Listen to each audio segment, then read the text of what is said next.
நம் முன்னவர்கள் கண்ட கனவுக்கெல்லாம் செயல் வடிவம் கொடுத்தவன் நம் உயிர் தலைவன் மேதகுவே பிரபாகரன் அவன்.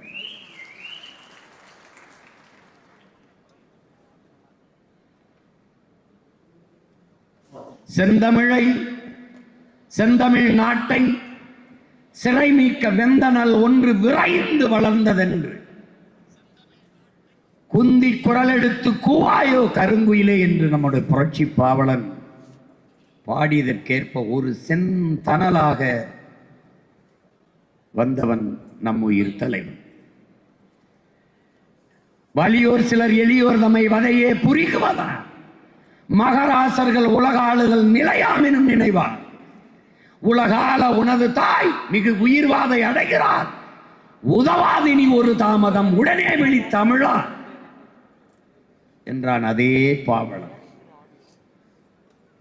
உறங்கி கிடந்த தமிழின கூட்டத்தை உசுப்புவதற்காக பாடினான் இந்த பாவலன். இத்தனை பெரிய இனக்கூட்டத்தில் ஒருவன் உடனே விழித்தான், அவனே நம் உயிர் தலைவன் பிரபாகரன்.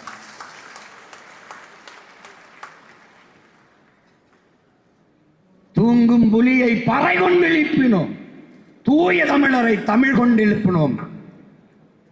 ஆனால் தமிழையும் தமிழரையும் அந்த ஒற்றை புலிதான் உலகம் முழுமைக்கும் உசுப்பியது என்பதை என்னரும் தம்பிதங்கள் புரிந்து கொள்ள வேண்டும். பூட்டிய இரும்பு கூட்டின் கதவு திறந்தது, சிறுத்தையே வெளியே எளியன உன்னை இகழ்ந்தவர் நடுங்க புலியன செயல் செய்ய புறப்படுவேன். நம்பினை பகலினை நள்ளிருள் என்று சிம்பு பறவையே சிறகை விரி எழு, சிங்க இளைஞனே திருப்பு முகம் திற விழி. இங்கு நாட்டிற்கு இழிகழுதை ஆட்சியா கை விரித்து வந்த கயவர் நம்மிடை பொய் விரித்து நம் புலன்கள் மறைத்து தமிழுக்கு விளங்கிட்டு தாயகம் பற்றி நமக்குள்ள உரிமை தமக்கென்பார் எனில் வழி வழி வந்த உன் மரத்தனம் எங்கே, மொழிப்பற்றெங்கே, விழிப்புற்று எழு என்றான் புரட்சி பாவலன். எழுந்தான் நம் உயிர் தலைவன் மேதகுவே பிரபாகரன் அவர்கள்.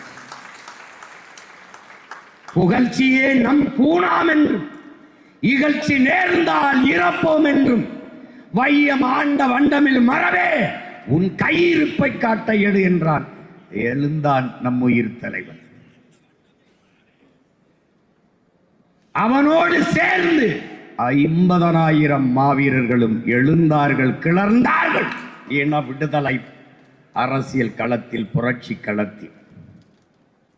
அவர்கள் அங்கே விதையாக விழுந்தார்கள். அவன் வழி வழியே வருகிற மானத்தமிழ் வீரத்தமிழ் மறவர் பிள்ளைகள் இன்னொரு தாயினத்திலே நாங்கள் தமிழர்கள் என்று அறிவார்ந்த அரசியல் களத்திலே கிளர்ந்து எழுந்திருக்கிறோம். அந்த கூட்டத்தில் ஒரு துளியாக இந்த அவையிலே பொதுக்குழுவில் கூடியிருக்கிறோம். என் அன்பு பிள்ளைகளே, பேரன்பு கொண்டு நான் நேசிக்கும் பேரினத்தின் மக்களே, போர் என்பது ரத்தம் சிந்தும் அரசியல். அரசியல் என்பது ரத்தம் சிந்தாத போர். நம் தலைவன் செய்தது நம் இனத்தின் விடுதலைக்காக ரத்தம் சிந்தும் அரசியல். அவன் பிள்ளைகள் இந்த தாய் நிலத்தில் செய்து கொண்டிருப்பது ரத்தம் சிந்தாத போர், அரசியல் போர்.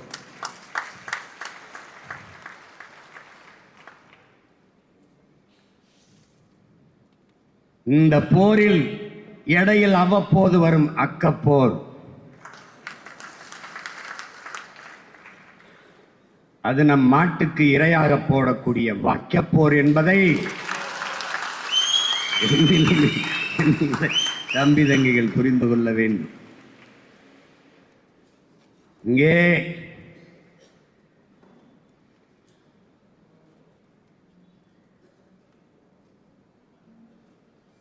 பொதுக்குழுவினுடைய சிறப்பு அறிவிக்கையாக நம் பிள்ளைகள் படித்த பிரச்சனைகளை எல்லாம் கேட்டீர்கள்.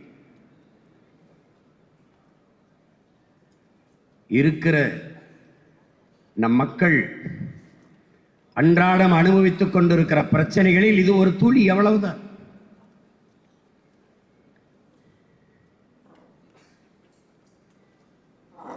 இந்த பிரச்சனைகளுக்கெல்லாம் ஒரே ஒரு விடிவு நாம் தமிழர் கட்சியின் வெற்றி ஒன்றுதான் என்பதை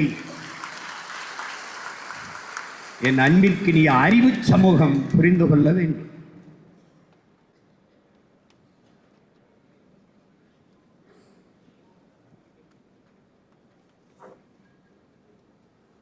என் அன்பு உடன் பிறந்தார்களே,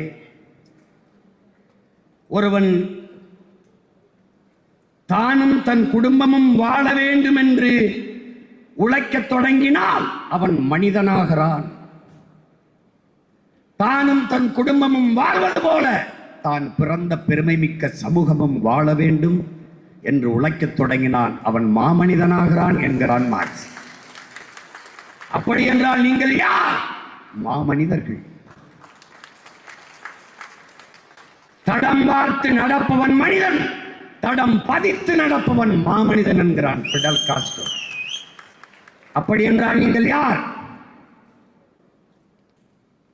நம் முன்னவர்கள் பதித்து வைத்த வரலாற்று சுவடின் வழியிலே நாம் பயணித்துக் கொண்டிருக்கிறோம். அந்த பயணம் யாருக்கானது? வருங்கால தலைமுறைக்கான வழிகாட்டுதலுக்கு. நீங்கள் தடம் பதித்துக் கொண்டிருக்கிற மாமனிதர்களாக இயங்கிக் கொண்டிருக்கிறீர்கள்.